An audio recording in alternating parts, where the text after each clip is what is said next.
தமிழக வெற்றிக் கழகத்தின் 3ஆம் கட்ட மாவட்ட செயலாளர்கள் பட்டியல் நாளை வெளியாகிறது. மாவட்ட செயலாளர்கள் பட்டியலை நாளை தமிழக வெற்றிக் கழக தலைவர் விஜய் வெளியிடுகிறார். இது தொடர்பான முழு விவரங்களோடு இணைகிறார் நமது செய்தியாளர் தாயுமானவன். வணக்கம் தாயுமானவன். நாளை எந்தெந்த மாவட்டங்களுக்கான செயலாளர்கள் நியமிக்கப்பட இருக்கிறார்கள்? முழு விவரங்கள்.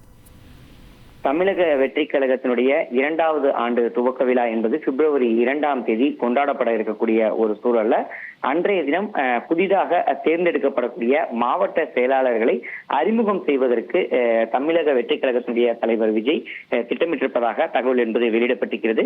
இந்த நிலையில தான் அந்த தேர்ந்தெடுக்கப்படக்கூடிய நிர்வாகிகளுடைய பட்டியல் என்பது அவ்வப்போது வெளியிடப்பட்டு வருகிறது. கடந்த 2 கட்டங்களாக வெளியிடப்பட்ட பட்டியல்ல மொத்தம் 38 மாவட்ட செயலாளர்கள் குறித்தான அறிவிப்பு என்பது வெளியிடப்பட்டிருந்தது. மொத்தம் 120 மாவட்ட செயலாளர்கள் தேர்வு செய்யப்பட இருக்கக்கூடிய நிலையில 38 மாவட்ட செயலாளர்கள் நேரில் அழைக்கப்பட்டு அவர்களுக்கான நேர்காணல் நிறைவு பெற்று அறிவிப்பு என்பது வெளியிடப்பட்டிருந்தது. அந்த வகையில 3வது கட்ட மாவட்ட செயலாளர்கள் பட்டியல் என்பது நாளைய தினம் வெளியாக இருப்பதாக தகவல் என்பது வெளியிடப்பட்டிருக்கிறது. கிருஷ்ணகிரி, தருமபுரி கிழக்கு, சேலம், கோவை, வட சென்னை உள்ளிட்ட குறிப்பிட்ட சில மாவட்டங்களுக்கு நாளைய தினம் மாவட்ட செயலாளர்கள் அறிவிக்கப்பட இருப்பதாக தகவல் என்பது வெளியிடப்பட்டிருக்கிறது.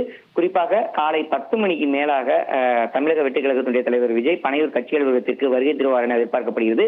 வருகை தரக்கூடிய அவர் மாவட்ட செயலாளர்களிடம் நேர்காணல் நடத்தி அது குறித்தான அறிவிப்பை பின்னர் வெளியிடுவார் என தகவல்கள் வெளியாகியிருக்கிறது. உங்கள் விவரங்களுக்கு நன்றி தாயுமானவன்.